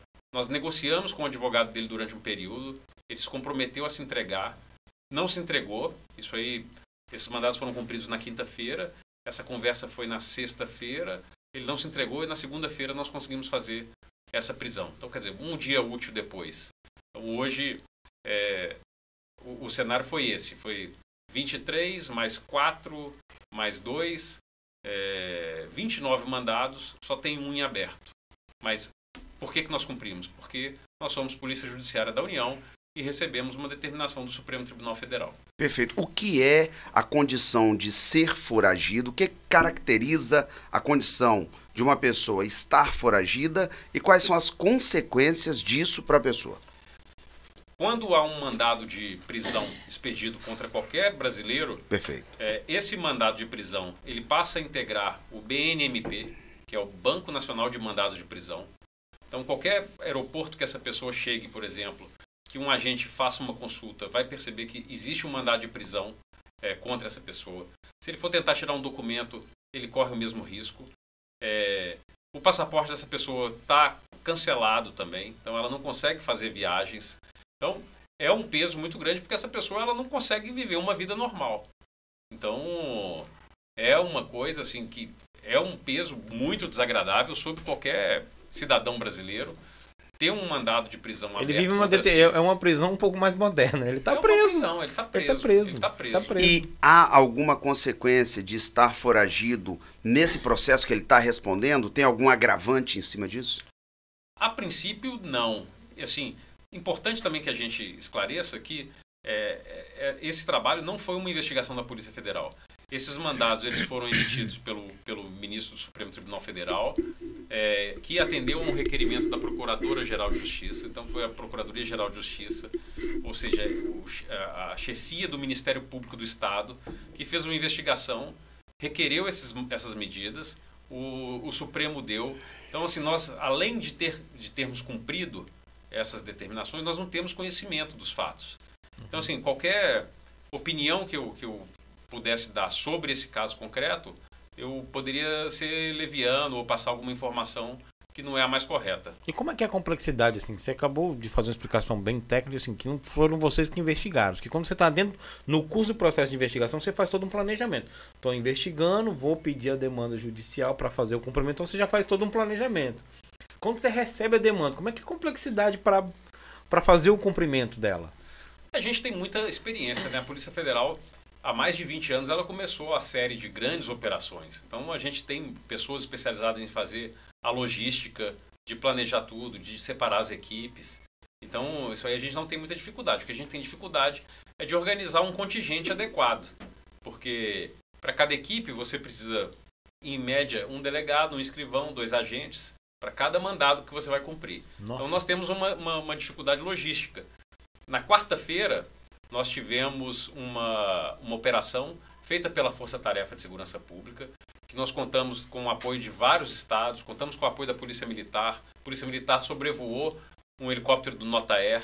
A gente foi em vários locais aqui e a gente tinha gente de Brasília, de Minas Gerais, da Bahia. Mas, assim, havendo o contingente adequado, a gente não tem maiores dificuldades. É interessante, você queria... Não, eu queria que você voltasse àquela questão do trabalho que você falou que você perdeu um Natal.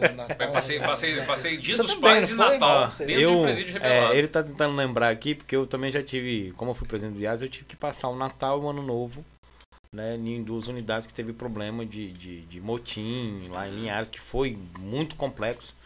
E eu passei por uma situação, na época da UNAI, quando ainda a UNAI existia, e nós estávamos na gestão para trazer a UNAED, que hoje está lá em frente, UNAED não, o CIAS está em frente a rodoviária, só para o pessoal, para os agonautas entender. Na socioeducação é diferente no presídio adulto. Quando o adolescente ele é apreendido, ele já tem que passar o que no adulto chama audiência de custódia. Isso tem que acontecer em 24 horas. Então isso é muito rápido. Quando a gente tinha a UNAI, era um local desumano. O que é UNAI? Era unidade de atendimento inicial. Então, ali a gente depositava 30, 50 adolescentes no espaço que cabiam 8. Então era uma violação de direitos muito grande. E no dia de aniversário de uma pessoa da minha família, que eu estava no aniversário, eu recebi ligação da gerente da UNAI, que é a Glauci, que inclusive mandar um grande abraço para ela, que ela acabou de ganhar um concurso como cozinheira. Mudou, né? Deixou de ser gerente da UNAI para... Você viu, né, Eugênio? Ela fez bem, né? Ela fez bem. É o livramento. É um livramento, é o livramento. Mas nós vamos falar do livramento ou não? Não. E ela me ligou... Se você falar sobre livramento, você pode ser castigado. E ela me ligou... Pode ser revogado o livramento. Isso até me emocionaram, me ligou dizendo que 10 adolescentes tinham colocado fogo dentro de uma cela e eles estavam com queimadura de terceiro e alguns com 4º grau. E você tá em família, você sai desesperadamente. E aí eu fui pra UNAI e fiquei acompanhando esses adolescentes nos hospitais durante 68 dias. Graças a Deus nenhum deles morreram, porém 4 deles passam por sequelas possivelmente até hoje, né? E é uma situação realmente muito... As pessoas não têm noção o desafio que é trabalhar nessa área quando você está num processo de uma crise gigantesca. E foi muito importante quando a gente desativou. Eu já não era mais presidente do IAS quando a gente desativou o NAR, mas eu fiz questão de ir lá e eu chorei muito. Eu e a doutora Janete Pantaleão, a gente chorou muito, que para nós foi um simbolismo muito grande quando a gente destruiu a UNAI. A gente acabou com o processo de violação de direitos. E Eugênio, nessa época, secretário de Justiça, né? Justiça. Eu queria chegar já a tentar um pouco, aliviar um pouco a conversa, porque a gente fez uma conversa aqui sobre o trabalho da polícia, que é uma conversa um pouco pesada, mas queria falar um pouco do Eugênio Ricas, mineiro, que vem para o Espírito Santo, aí se torna secretário de Justiça, secretário de Transparência. Queria que você contasse um pouquinho, Eugênio, como então, um pouquinho da sua trajetória, onde você nasceu e como que você veio, como você chegou no Espírito Santo e se tornou secretário de Justiça, secretário de Transparência, né? Entre tantos cargos que ocupou. E hoje aqui. Colunista nato lá da Gazeta. Colunista nato. Pois as minhas raízes com o Espírito Santo vão lá de trás, né? Boa. Porque eu sou filho de capixaba. Perfeito. Meu pai é capixaba, meu pai nasceu em Irupi, na época era distrito de Iuna. Então eu tenho parentes aqui, meu bisavô colocou luz elétrica no Soteco, que é um bairro de Vila Velha. Bacana. Então, ainda tem muitos parentes aqui, tem parentes na região de Caparaó, tem parentes em Una. Mas aí, nasço em 1975 em Belo Horizonte, meu pai com 16 anos ele sai daqui e vai para Belo Horizonte para estudar na escola técnica. Perfeito. Lá ele fica, conhece minha mãe, eles se casam lá, tem 2 filhos, eu sou o mais velho, depois vem o meu irmão. Eu fiz direito. Em BH. Em BH. Com 16 anos eu começo a trabalhar num banco, fui bancário por 6 anos. Então, de 16 anos até quando eu me formo em direito, eu trabalho num banco. Quando eu me formo, eu deixo o banco, começo a advogar e estudar para concurso. Lá em Minas? Lá em Minas, lá em Belo Horizonte. Advogo por 3 anos, passo no concurso para delegado da Polícia Civil no Mato Grosso. Vou para o Mato Grosso, fico lá um período. Então era concurseiro, faz concurso na Bahia, em Minas, né? Que tem que girar. Quando eles me chamam, eu passei no concurso logo que eu formei no Mato Grosso, mas eles demoraram muito para me chamar. E aí, quando eles me chamam, eu já estou aprovado na Polícia Federal. Eu fico 6 meses lá e depois vou para a Polícia Federal. Na Polícia Federal, a minha primeira lotação é a Bahia. Depois saio da Bahia e venho aqui para o Espírito Santo. Fico 6 anos aqui. Na Bahia você ficou quanto tempo lá na Bahia? Na Bahia eu fiquei 1 ano. 1 ano. Aí eu fico aqui de 2004 até 2009. Daqui eu vou para o Maranhão, fico 2 anos no Maranhão. Depois eu volto para Minas. Fico 2 anos em Minas, em Belo Horizonte. Mas vejo que, assim, muito embora eu tenha nascido em Belo Horizonte, já não vejo mais identidade com Belo Horizonte. E aí recebo o convite para voltar cedido para o governo do estado. Que é quando eu volto para o Espírito Santo. Quem fez o pedido na época? Na época, o governador Casagrande. Casagrande. O primeiro governo dele. Eu venho trabalhar com ele. Fico como subsecretário, depois como secretário, permaneço no governo, há a troca, o governador Paulo Artung assume, eu permaneço no governo, depois eu vou para Brasília, vou ser diretor de investigação e combate ao crime organizado da Polícia Federal. Foi no governo Temer. No governo Temer. No governo Temer, não foi, eu lembro, foi no governo Temer. E aí vou para os Estados Unidos, fico 3 anos nos Estados Unidos e retorno aqui para o Espírito Santo para ser superintendente da Polícia Federal. Então hoje tem 20 anos de Polícia Federal. Houve uma reforma da Previdência recente, né, no governo Bolsonaro ainda. Se não fosse essa reforma, o ano que vem eu já teria condições de aposentar, porque 20 anos de polícia, mais 10 de contribuição, não tinha idade mínima. Hoje eu estou com 47, eu poderia me aposentar já, mas agora tem idade mínima, eu posso me aposentar com 55, então vou mais 8 anos trabalhando. Perfeito. E mas tem vitalidade para mais. Tem vitalidade para mais. Não penso em parar de trabalhar. Eu acho que a pessoa precisa manter atividade física e cerebral o tempo inteiro. Não dá para pendurar a chuteira completamente, não dá não. Eugênio, o Iágora Podcast, situado aqui no município da Serra, nossa cidade do coração, e todo mundo que passa por aqui, a gente tenta trazer um pouco da sua opinião, né? O que você conhece da Serra, qual a sua relação com o município da Serra, e você é um cara tão viajado, né? Maranhão, Bahia, Mato Grosso, Minas. Qual a sua opinião sobre o Espírito Santo, né? Qual a sua relação com o Espírito Santo, se a esposa é capixaba e a sua relação com a Serra, conhece a Serra, o que você tem a dizer do nosso município e da nossa cidade? Eu sou um apaixonado pelo Espírito Santo. Perfeito. Eu não nasci aqui, meu pai nasceu, eu não nasci, mas eu sou capixaba de coração. Eu tinha essa impressão. Construí casa aqui, não quero sair daqui. Apesar de que lá em casa, assim, é uma maluquice. Eu sou mineiro, minha mulher é paranaense, a gente se conheceu no Maranhão. Meu filho nasceu em Belo Horizonte, mudou pra cá com 2 meses de idade. A minha filha nasceu em Washington. Então, mas assim... um cidadão do mundo. Fato é que todo mundo, todos nós, adoramos aqui. Tem o Espírito Santo no coração. Tem o Espírito Santo. Trouxe meu irmão pra cá, meu irmão veio pra cá, meu sobrinho, que é meu afilhado, eles moram aqui, meu irmão mora na Serra. Minha mãe passa 10, 15 dias em Belo Horizonte, o resto ela passa aqui com a gente. Então... Adoro o Espírito Santo. A Serra é um lugar privilegiado, né? Tem uma potencialidade econômica absurda. Tem vários amigos aqui, amigos empresários, amigos servidores públicos. Então a Serra tem uma representatividade realmente muito grande.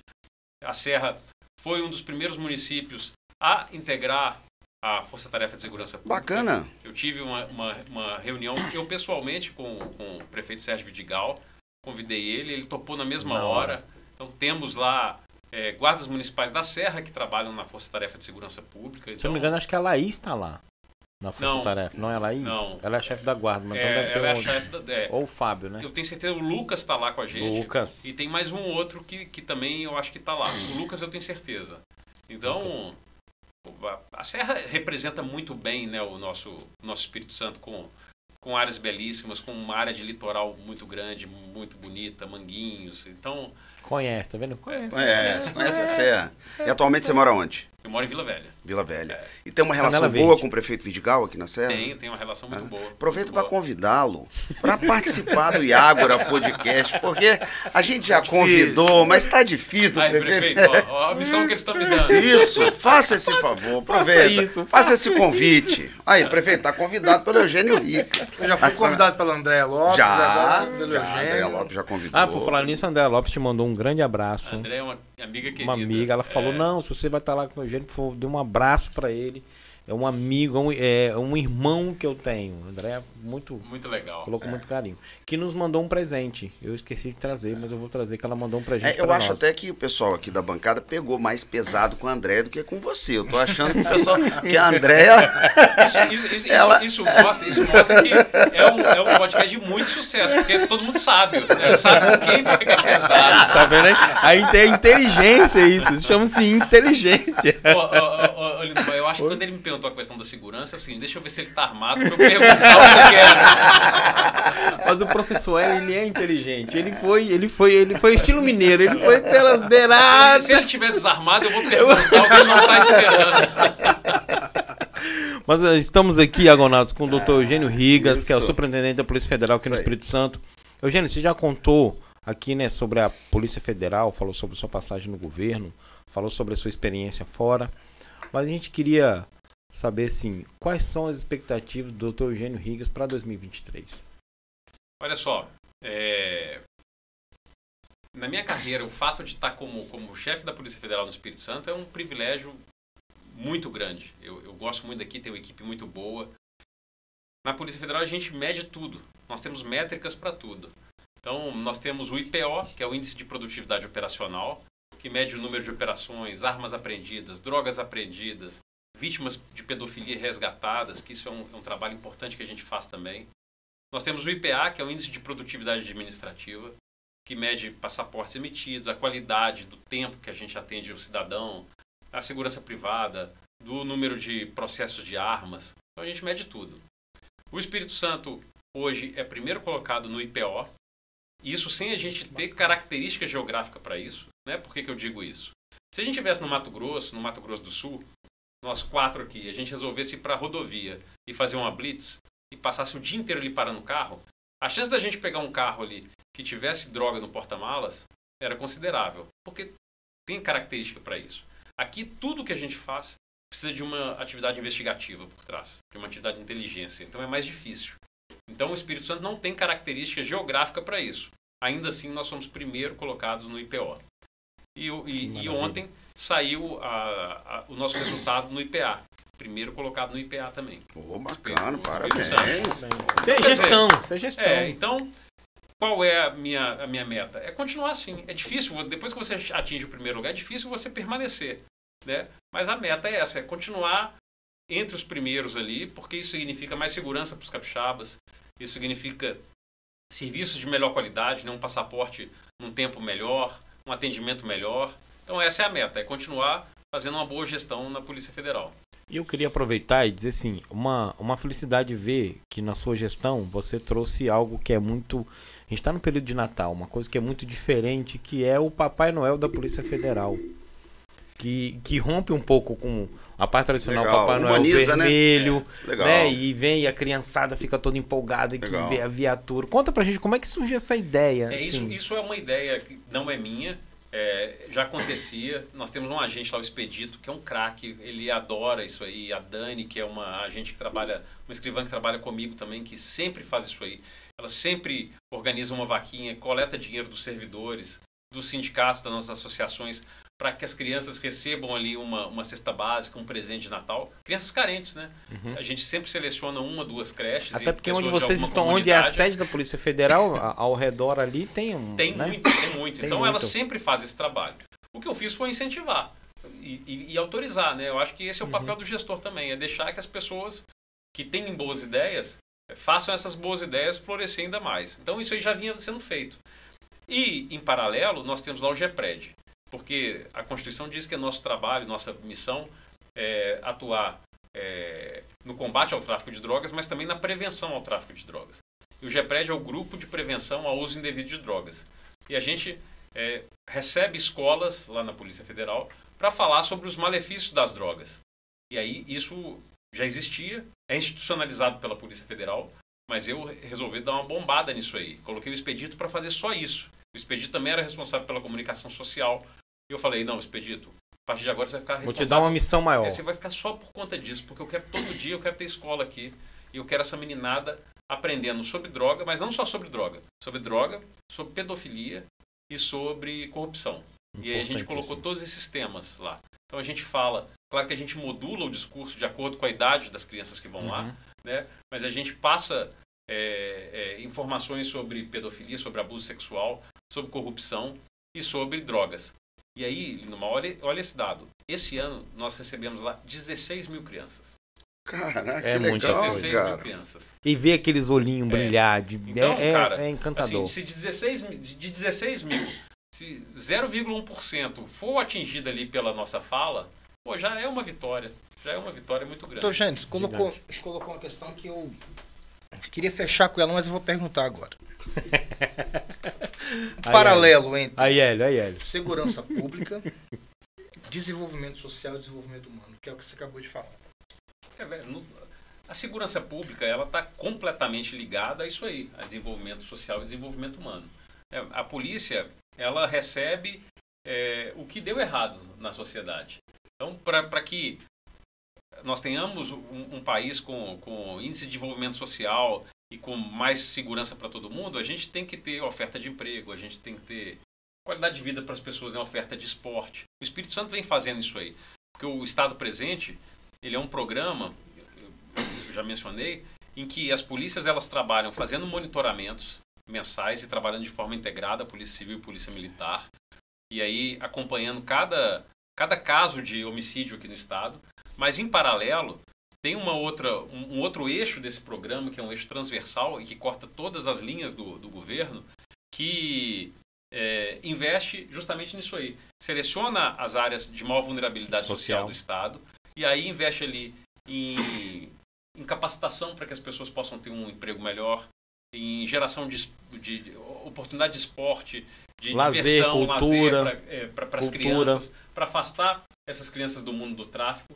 Isso é fundamental. Claro que a gente tem que ter o trabalho da polícia, né? Infelizmente, essa é a realidade. E que é um colega seu da polícia, que é o Dr. Álvaro Duboc, que ajuda a coordenar, que é o coordenador, que ele conhece bem, que trabalharam juntos, é o Dr. Álvaro Duboc. Então, assim, tá completamente relacionado. Não dá pra gente falar em segurança pública se a gente não tiver emprego, se a gente não tiver boas condições para os jovens.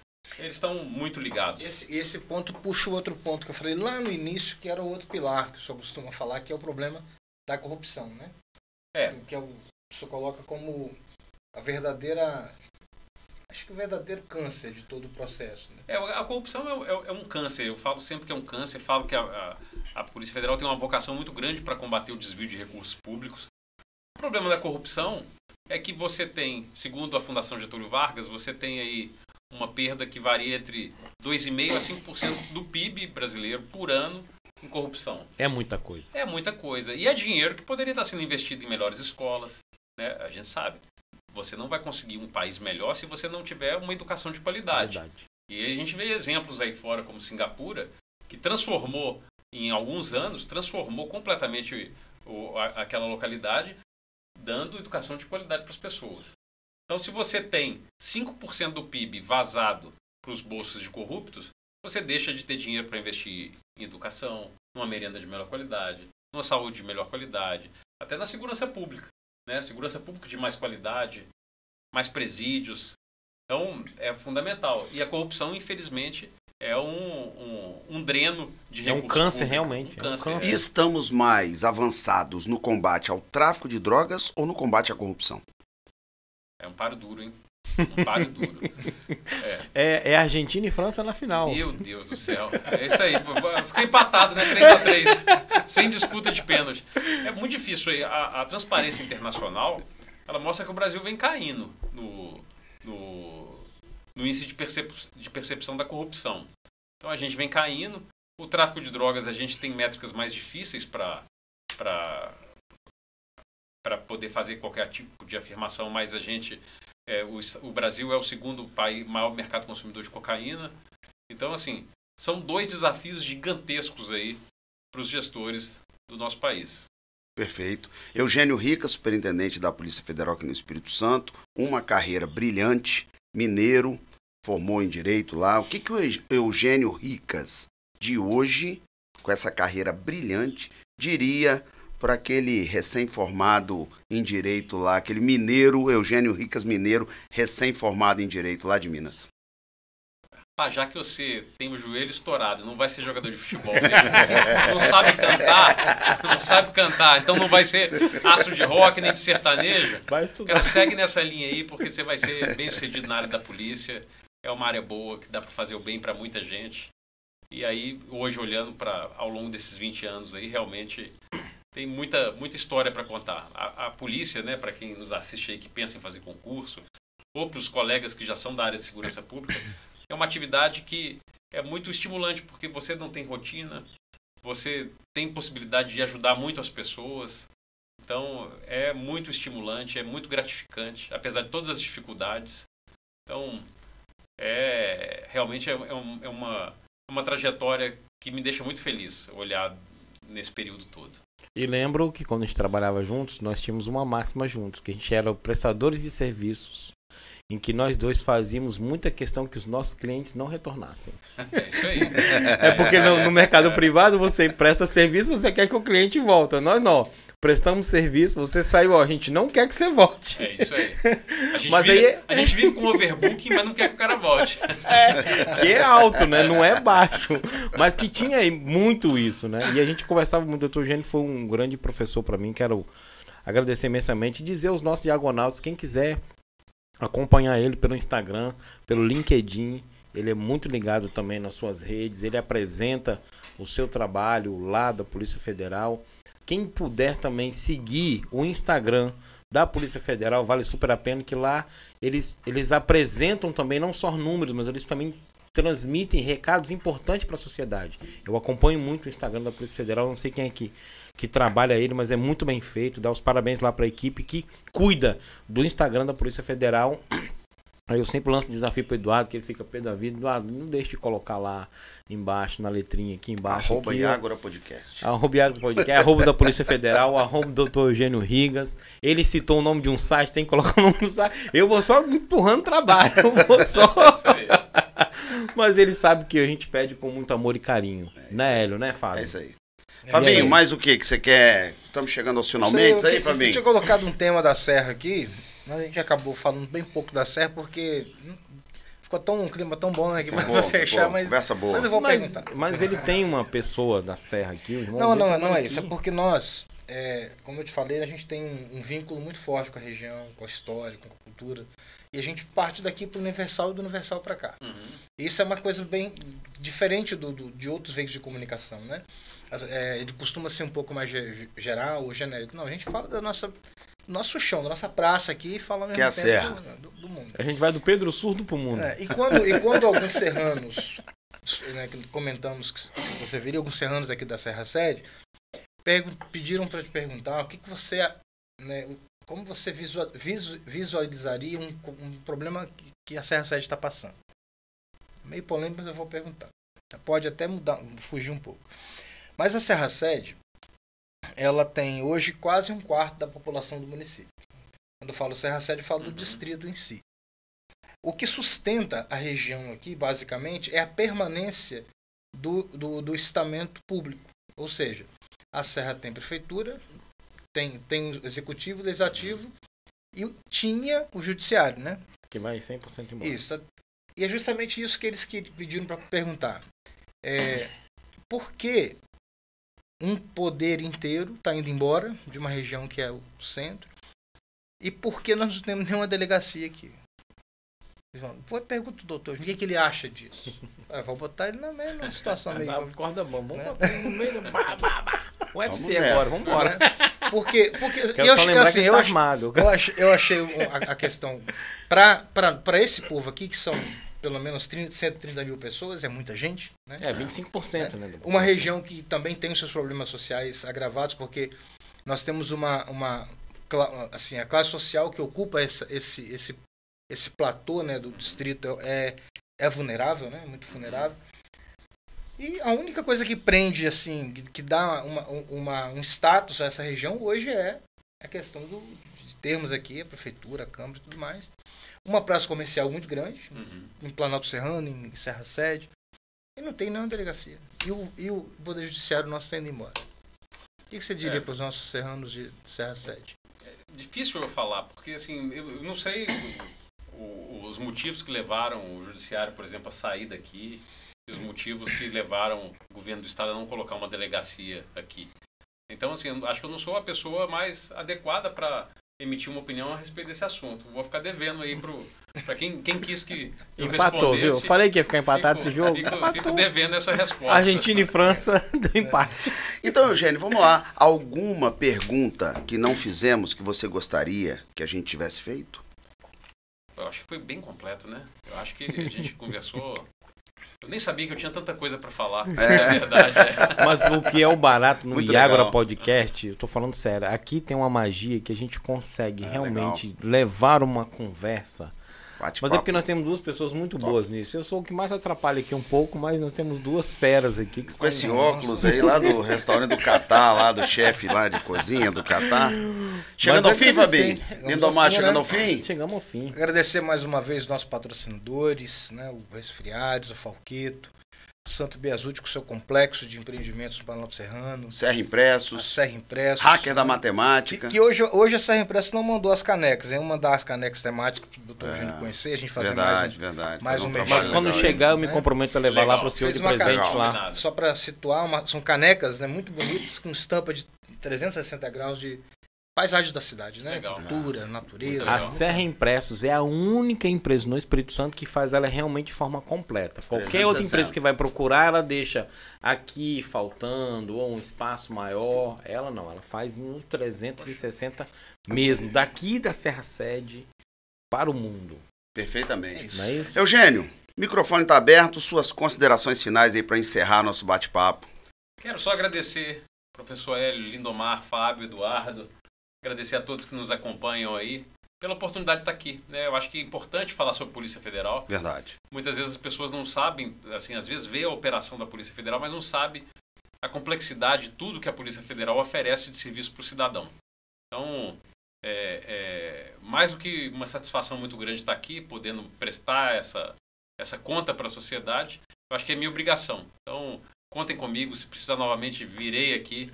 E posso até estudar essas outras questões aí para poder responder, mas para mim uma satisfação muito grande, tá? Fico muito feliz de ter participado aqui com vocês desse bate-papo. Obrigado. Muito obrigado, Eugênio. Nós que agradecemos. Queria aproveitar e desejar para você um Feliz Natal, um próspero ano novo, que 2023 seja um ano realmente de muitas realizações, tanto na sua vida pessoal como na vida profissional. E agradecer mais uma vez assim esse ser humano fantástico que você é. E te agradecer por ter aceito o nosso convite para estar aqui no Iagora Podcast. Para nós todos. Pedir para os nossos diagonautas ao assistir, compartilhar esse bate-papo, que tem conhecimento pra caramba. E quem assiste, acho que se torna uma pessoa com outra visão. E seguir, @Iagora Podcast, segue a gente lá no Instagram, no YouTube, nos nossos canais, né não? Segue a gente. É que agora no YouTube, o canal, antigamente, quando você não atinge o mínimo de 1000 inscritos, ele tem aquele monte de letrinha maluca. Agora não, fica mais fácil. É YouTube/@Iagora Podcast. Ficou mais simples assim. Mais fácil. Muito obrigado, doutor Eugênio. Valeu obrigado, pela sua participação, tá? Valeu, galera. Tamo Dudu. junto. Grande abraço, hein? Só fechar. Até a próxima. Show.